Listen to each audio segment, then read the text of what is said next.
Bonsoir à tous, j'espère que vous allez bien. Je suis très heureuse de vous retrouver ce soir pour ces guidances du mois d'octobre 2025. Moi je vais très bien et voilà. Donc on a fait déjà 3 guidances. On va voir tout de suite à qui s'adressent ces nouveaux messages et c'est tout.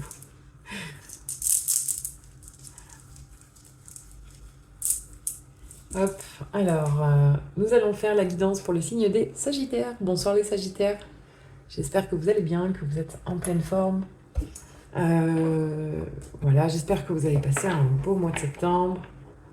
N'hésitez pas à me dire en commentaire si vos guidances de septembre vous ont parlé. C'est intéressant d'écouter, justement, je fais une parenthèse, c'est intéressant d'écouter les guidances en fin de mois, en fin de période en fait. Parce qu'en début de période, il y a peut-être des choses qui ne se sont pas encore produites. Et c'est vrai que d'écouter ou de regarder les guidances en fin de mois, ça peut être aussi intéressant. Voilà. Et donc, j'allais dire, je vous retrouve tout de suite. Je prépare votre tirage et on se retrouve tout de suite pour la lecture.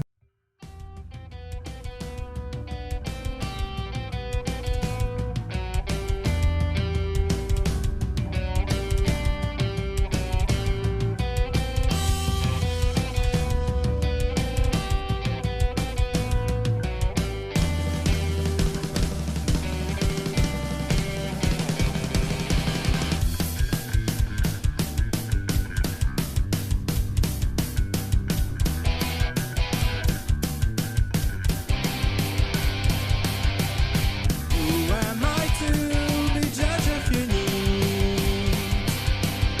what's right for you, what is not what leads? Who am I to be judge if you need what's right for you, what is not what leads?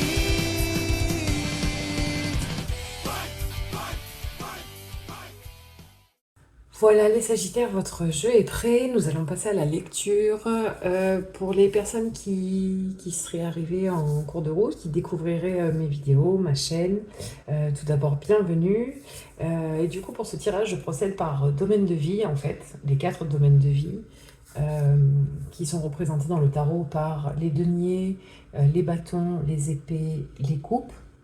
Donc ici, nous sommes dans le domaine de vie concrète, tout ce qu'on vit dans le quotidien, le travail, la santé, euh, l'argent, la maison, voilà, tout ce qui est matériel. Ici, nous avons tout ce qui est le feu, les projets, donc le feu intérieur, la créativité, la passion aussi.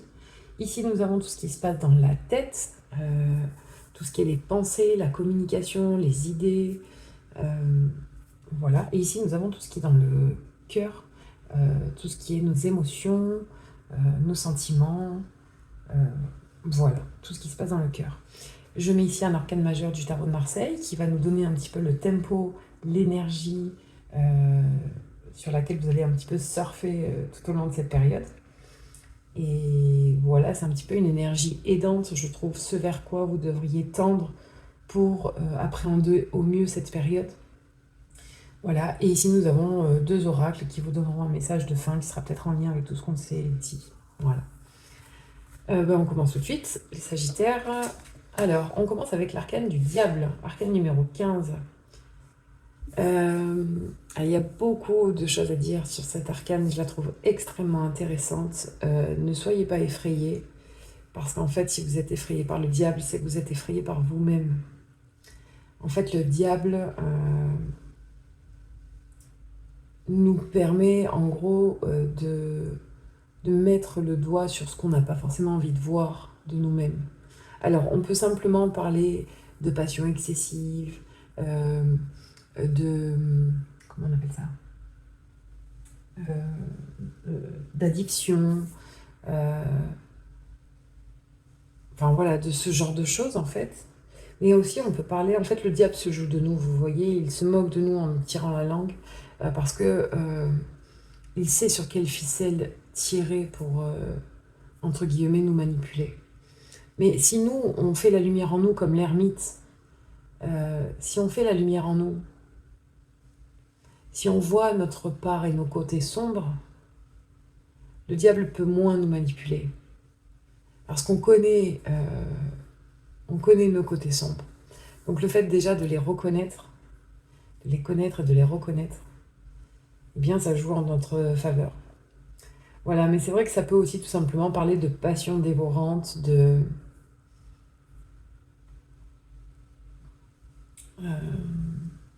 d'excès, hein, d'excès en tout genre, tout simplement, hein. Peut-être qu'il vous arrive des choses passionnantes aussi en ce moment, les Sagittaires, c'est possible, tout simplement. La carte du diable n'est pas négative. Avant le diable, il y a eu tempérance. L'ange tempérance nous amène voir le diable. Donc avant de voir le diable, on a équilibré en fait. On a harmonisé. Mais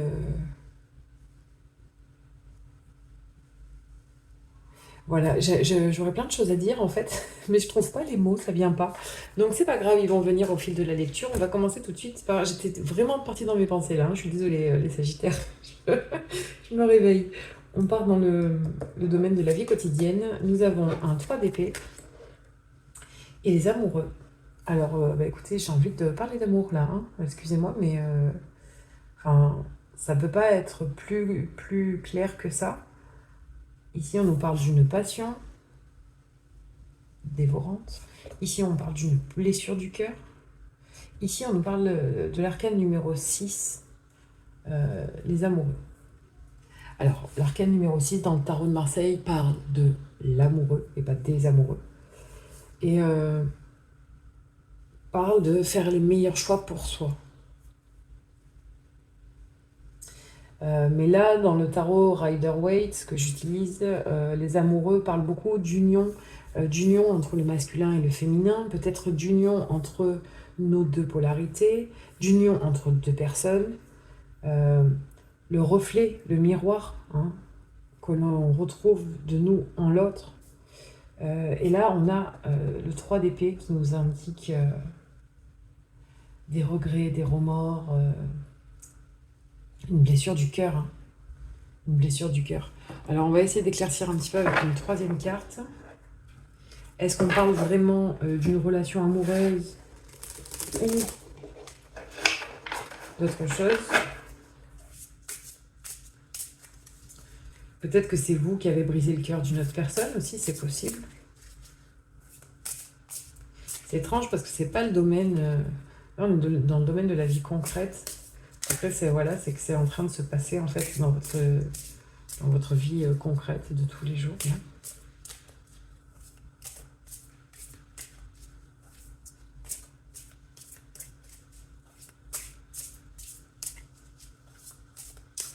Là. Vous voyez, on a ici deux personnages, ici deux personnages. Entre les deux, un cœur brisé. Ça pourrait aussi me parler, les Sagittaires, de vous retrouver en fait. C'est-à-dire que peut-être que jusqu'à présent, votre cœur était transpercé par 3 épées et c'était très douloureux.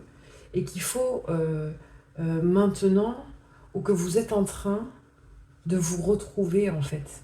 Entre le diable, où il y a ces deux personnages, hommes et femmes, les amoureux, hommes et femmes, peut-être que vous êtes tout simplement en train de vous réunir. Vous voyez ce que je veux dire? Mais vous, de vous retrouver, de mieux vous connaître. Et c'est ce qui va vous faire passer au-delà de cette souffrance-là, de cette souffrance du cœur. Peut-être que vous avez vécu quelque chose de très difficile, de très dur, de très douloureux, de très triste. Et que vous êtes un peu en ce moment dans une énergie où vous retrouvez vos deux polarités, vous essayez de rééquilibrer, de réharmoniser votre être. Peut-être de retrouver votre enfant intérieur. Alors, cette troisième carte, qu'est-ce qu'elle nous dit? 10 de coupe. Ouais, j'ai vraiment l'impression que c'est exactement la dernière hypothèse. Si on ne parle pas d'amour, les Sagittaires, on parle de ce que je viens de vous dire. Je pense que vous avez vécu des grandes blessures et que enfin en ce moment, vous êtes en train de vous retrouver. Vous êtes en train de mettre en lumière tout ce qui a pu vous déstabiliser, tout ce qui a pu vous détourner. Vous êtes en train de le faire remonter à la surface, tout ça. C'est-à-dire qu'aujourd'hui, vous vous libérez de vos vieux démons, vous vous libérez de tout ce qui pouvait vous enchaîner, de tout ce qui pouvait vous rendre triste et malheureux, de tout ce qui vous empêchait d'avancer en fait. Parce que la carte des amoureux, comme je vous le disais, c'est faire les meilleurs choix pour soi.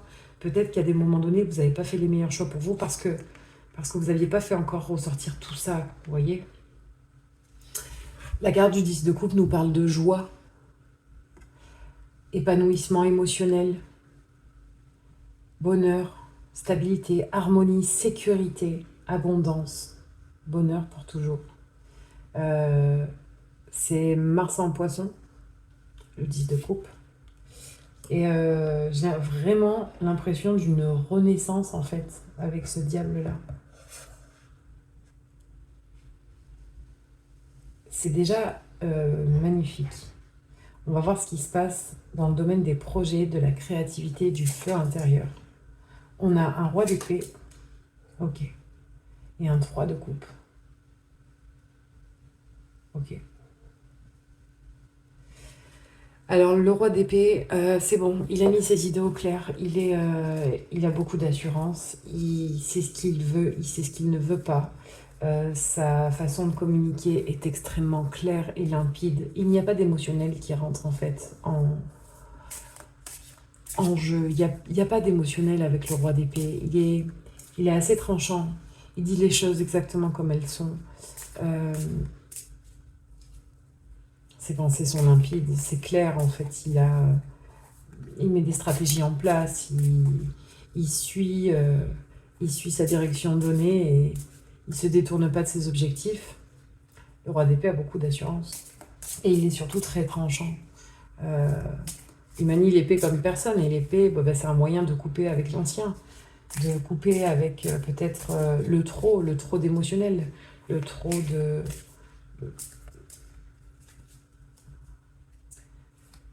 Donc là, en fait, on est dans le domaine des projets. J'ai l'impression qu'on a une vision ici très claire de ce vers quoi on se projette, vous voyez. Et à côté, on a un 3 de coupe qui est totalement à côté du roi d'épée, c'est très sympathique. Vous voyez, lui, il reste très droit, hein, il vient pas boire un coup, hein, ça, c'est pas possible. Le 3 de coupe, ça nous parle un petit peu de célébration, de réunion entre amis. Il y a quelque chose à célébrer ici. Il y a quelque chose à célébrer parce que peut-être que les plans du roi d'épée aboutissent dans le domaine des projets et que du coup vous célébrez c'est peut-être juste des petites victoires, mais c'est très enjoué en fait dans le domaine. Ou alors c'est comme s'il y avait deux personnes, une personne très organisée, méthodique, planificatrice, très dans le mental pour organiser ses projets, et une personne qui est plutôt dans la réussite et qui célèbre ses réussites. Voilà. J'ai l'impression qu'il y a certains de vos projets qui aboutissent parce qu'ils ont été bien menés. C'est pas des très grandes victoires, on n'a pas un 6 de bâton là par exemple. Non, on a un 3 de coupe. Mais c'est déjà très bien. C'est déjà très très bien. Non, là, ça fait trop.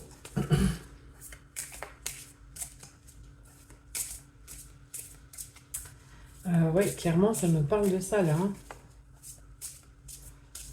Mais c'est grâce au travail qu'on a fait ici qu'on s'est retrouvé un roi d'épée là. Qu'on est en train de... On se donne une vraie ligne de conduite ici avec le roi d'épée. Il n'y a pas d'écart possible avec lui. Là, on ne fait pas jouer l'émotionnel, on n'essaye pas de bifurquer, vous voyez. On trace. 5 de bâton, c'est un peu une bataille contre vous-même là. On est dans de la combativité, c'est de la confrontation. Pardon, je me mets à l'endroit. Le 5 de bâton, confrontation. Conflit, compétition, ego qui s'affrontent, jugement, obstacle, opposition, bagarre, désobéissance, violence. C'est Saturne en Lion. Saturne qui nous parle de rigueur. C'est un combat contre vous-même. Mais c'est payant parce que vous voyez, vous êtes en train de fêter ces petites victoires. Vous êtes en plein combat là en fait dans les projets. Soit vous combattez vous-même en essayant de faire taire vos vieux démons ou tout ce qui vous empêchait d'avancer avant. Oui, c'est ça. Et ça paye parce qu'ici on célèbre. On y reviendra peut-être après. On va voir ce qui se passe dans la tête, les Sagittaires. Ici nous avons le pape, l'hiérophante, et le 7 de coupe. Dans votre tête, vous pensez à beaucoup de choses. Alors justement, on parlait de faire taire l'émotionnel parce que dans la tête, c'est très confus là, avec le 7 de coupe. C'est très confus parce que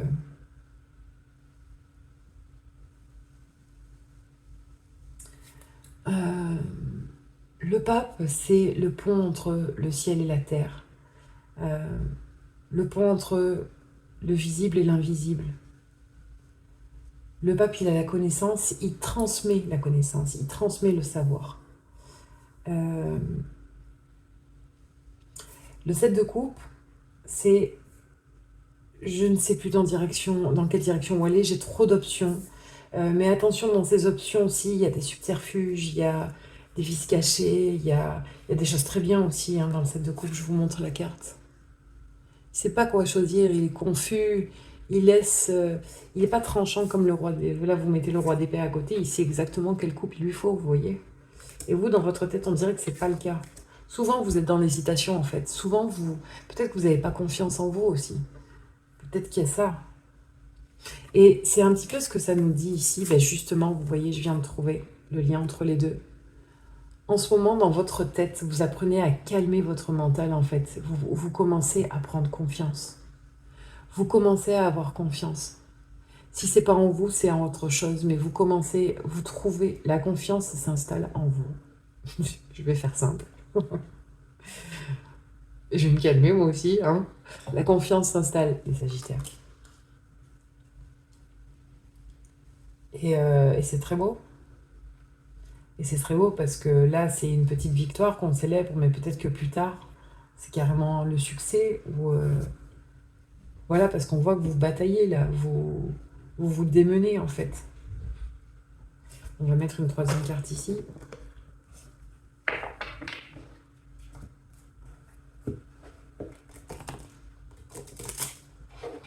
C'est comme si avec le pape, vous appreniez à vous connaître. C'est la connaissance, c'est le savoir, le pape. C'est comme si maintenant vous aviez appris à calmer votre mental, à mieux vous connaître, vous évitez un petit peu ce genre d'éparpillement là, de je sais pas quoi faire, je sais pas quoi choisir, je sais pas qui je suis, je sais pas comment on me voit, voilà, ce genre de questionnement à la fois mental et émotionnel, ça prend le dessus en fait. Là, vous arrivez un petit peu à calmer ça avec cette énergie du Hiérophante, parce que vous apprenez à vous faire confiance. Et c'est super intéressant.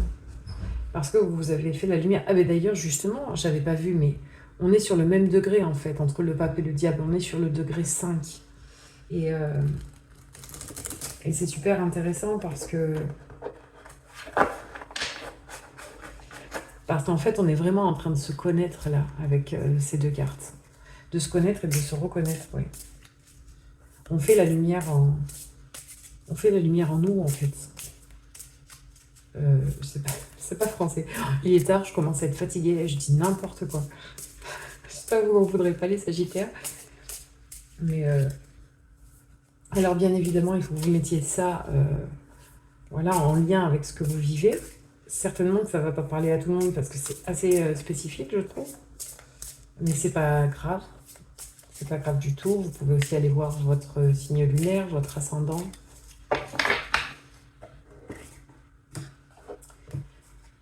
Alors en troisième carte, j'ai un 8 de coupe. Ça fait 4 fois qu'elle sort cette carte. Je ne sais pas si vous vous rendez compte. Le 8 de coupe représente l'éclipse lunaire. Vous la voyez cette éclipse ici? Je rapproche un petit peu. Ici c'est une éclipse, juste là. L'éclipse lunaire en Poisson a eu lieu le 7 septembre. Elle a chamboulé tout le monde. Ça nous parle de suivez votre chemin. Changement de cap, fin d'une étape, abandon de plan. Atteinte de la limite, auto-analyse, découverte de soi, c'est exactement ce que je vous disais. Ici, on apprend à se connaître et à se reconnaître. Et en fait, cette éclipse lunaire a aidé beaucoup de personnes, consciemment ou inconsciemment. Je trouve qu'il y a eu un espèce de reset qui a été fait. Oh, j'espère que ça s'est fait sur le national, mondial, national, enfin bref. Mais J'ai l'impression pour les personnes qui essaient un minimum de travailler sur eux et d'évoluer, j'ai l'impression que ça a eu un gros impact. Ça a fait ressurgir des choses. Ressurgir des choses que, voilà, c'est là en fait, c'est dans cette carte du diable. Mettre en lumière nos côtés sombres, des choses qui peut-être nous font peur, des choses qu'on ne veut pas voir. Ces choses, c'est important de les faire remonter à la surface. Et quoi de mieux qu'une éclipse lunaire pour faire remonter tout ça à la surface? C'est pour ça que je vous dis que ça fait 4 guidances que je fais, 4 fois que j'ai le 8 de coupe qui sort d'une manière ou d'une autre, peu importe dans quel jeu il sort. Donc, vous, les Sagittaires, ça vous a vraiment permis de mettre en lumière certaines choses en vous qui vous ont fait beaucoup de mal et qui vous ont empêché d'avancer jusque-là, qui vous ont empêché de faire les meilleurs choix pour vous. Vous voyez? Et c'est terminé, on se dirige vers une énergie de joie, vers une énergie de stabilité et d'harmonie avec le 10 de coupe. Ici, on est prêt à se battre pour mener ces projets à bien parce que maintenant, on a une stratégie bien établie et on célèbre chaque succès. Chaque petite victoire, on va le célébrer. C'est chouette, hein, ce qui vous arrive. Alors, qu'est-ce qui se passe dans le cœur, les Sagittaires? Waouh, mais c'est magnifique. Je suis impressionnée par votre guidance. C'est un très très beau mois d'octobre en perspective. Ben voilà, hein.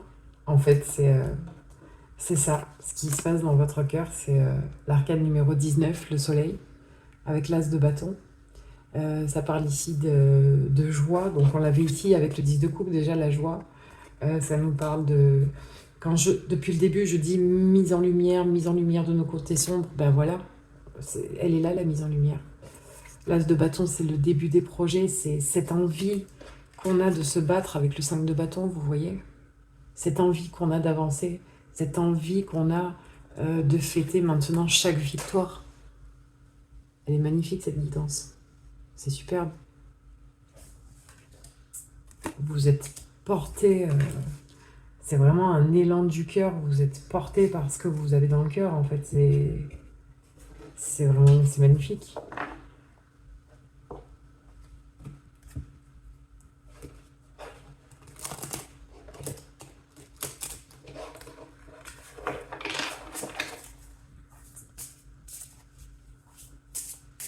J'ai plus de mots.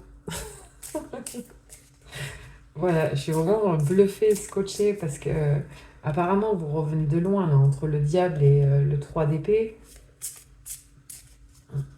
C'est pas que le diable eût été négatif, c'est pas ça, c'est le lien en fait que j'en ai fait. C'est tout ce qu'il a fallu faire ressortir de ces douleurs, de ces... Ah, il est sauté tout seul. Non mais regardez, roi d'épée, il revient, il est là, ici. C'est ça. C'est-à-dire que, vous voyez, on est encore sur l'axe... ici, on est dans les projets, on a un roi d'épée. Ici, on a un début de projet avec l'as de bâton, on a à nouveau un roi d'épée. En fait, vous avez élaboré une stratégie. Vous avez élaboré, vous avez coupé, vous avez tranché. Ça y est, vous êtes, comment on dit, vous êtes déterminé, quoi. C'est... Alors, on a quoi comme mot pour le roi d'épée? Voir si je ne me suis pas lourdée. Hiérarchie. Autorité, analytique et sans émotion, rationnel, intelligent, donne d'excellents conseils, grande sagesse, grand causeur, recherche de la vérité, grande intelligence, maturité, pouvoir, autorité. Voilà, c'est un petit peu l'archétype du roi d'épée. Mais c'est vrai qu'au-delà de ça, moi je trouve que il a une communication impeccable. Il se laisse pas déborder par son côté émotionnel. Ce que vous arrivez à gérer maintenant plus ou moins dans votre tête, hein, c'est bon, vous arrêtez de vous poser 1 milliard de questions là. Vous avez tourné le dos à ces énergies qui vous retenaient vers l'arrière. Hein. Et vous êtes en mode roi d'épée. C'est impressionnant. Et ça vous correspond très bien et ça va vous permettre vraiment d'établir dans la matière ce que vous avez dans le cœur en fait. Ça va arriver. Dans les prochaines guidances, ça va arriver. C'est-à-dire que ce que vous avez ici, ça va se retrouver bientôt ici. Si vous continuez ce travail, si vous... je dis même pas si, parce que bah, bon, avec des si, voilà. Mais voilà, je ne serais pas surprise en fait dans 1, 2, 3 mois de retrouver ça, de le retrouver en bas. Votre guidance est vraiment magnifique, les Sagittaires. Je trouve ça vraiment très très beau. On a beaucoup d'arcanes majeurs. On a un arcane majeur, deux arcanes majeurs, trois arcanes majeurs. Bon, je compte pas celui du milieu parce que il y est pour tout le monde, mais voilà. Désormais, vous ferez les meilleurs choix pour vous et vous ne vous poserez plus de questions. Vous allez vous diriger droit vers les projets. Vous allez vous battre pour la réussite de ces projets. Et je pense que ça portera ses fruits. On va aller découvrir tout de suite. Alors, avant, n'hésitez pas à me dire dans les commentaires ce que vous pensez de cette guidance. Ça m'intéresse beaucoup, savoir ce que vous vivez, si vous réussissez à le mettre en lien justement avec votre vie, avec ce que vous ressentez. Voilà, donc surtout n'hésitez pas. Et voilà, donc on va regarder la carte oracle. Donc c'est l'oracle de la nature sauvage de Kuan Yin. Je les trouve très jolies, ces cartes. Je vais essayer de vous la montrer sans le reflet. Hop, ici. C'est la carte numéro 28. Alors 28, c'est 8 plus 2, ça fait 10. Donc c'est un 1, donc c'est un commencement pour moi, comme votre as de bâton qui est ici.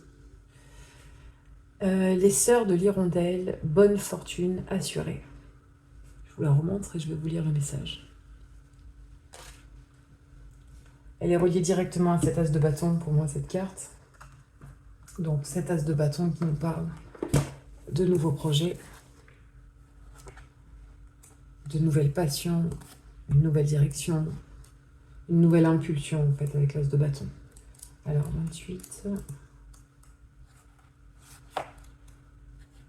26. Alors vous pouvez remarquer, il y a au moins 5-6 pages par carte, il est énorme ce bouquin. Je lis pas tout évidemment, je lis que le premier chapitre qui est quand même assez long. Les sœurs de l'hirondelle, bonne fortune assurée. Je comprends que pour que la vie fleurisse, il faut qu'il y ait un hiver. Comment la vie pourrait-elle avoir lieu s'il n'y avait pas un temps pour le repos, pour la germination? Il faut qu'il y ait un temps de préparation approprié pour que l'énergie contenue dans la graine puisse courageusement ouvrir cette graine, enfoncer ses racines dans la terre et pousser à la surface du sol, en écartant la terre et en se tournant vers le soleil. Oui, la sagesse de l'hiver a sa nécessité, ainsi que celle du printemps, ce temps où une nouvelle vie fleurit. Ce n'est pas la pleine lumière de l'été, ni le temps de la récolte de l'automne, mais c'est une phase très importante du cycle de la vie, car sans elle, aucune de ces deux autres saisons ne pourrait avoir lieu. Le printemps est sur toi à présent, bien-aimé. C'est un temps pour espérer, un temps pour une vie nouvelle et de nouveaux départs. Ce qui a été coupé va maintenant pouvoir s'élancer dans la vie.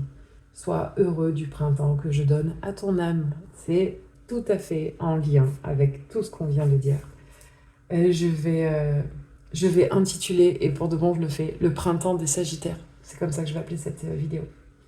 Vous avez traversé une nuit noire de l'âme, j'ai l'impression, ça a été très compliqué. Et c'est ça, le printemps des Sagittaires. C'est très beau. Voilà.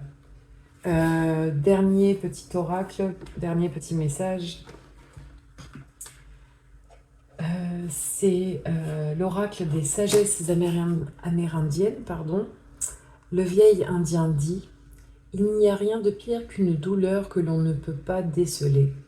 Lorsque les émois m'accablent, je pars trembler avec le froid, rugir avec le vent, pleurer avec les torrents de pluie et épuiser mon corps fébrile sous les éclairs que les dieux font gronder. J'en reviens épuisé mais plus léger, prêt à reprendre ma route. » Je trouve ça très beau. Oui, je pense que vous avez vécu des choses assez difficiles. Voilà, très joli message aussi. J'aime beaucoup cet oracle.